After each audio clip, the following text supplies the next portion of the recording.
Welcome back to the channel. In this video, I'm going to walk you through a simple step-by-step guide on how to create a one-time card on Klarna.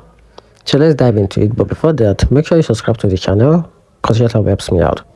So let's get started. So the first thing to do, which is step 1, is to open the Klarna app on your phone. Then step 2, make sure you log into your Klarna account. Then on the step 3, you have to tap one-time card on your home screen.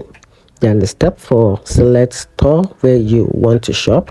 Then on the step 5, you have to enter the purchase amount you plan to spend. Then on the step 6, which is you have to tap the create card option. Then on the step 7, you have to generate a virtual card number from the Klarna. Then use the card number to check out to pay for your purchases on any store. And that's it. Hope you find the video helpful. Hit the turn on the notification button and subscribe for more videos.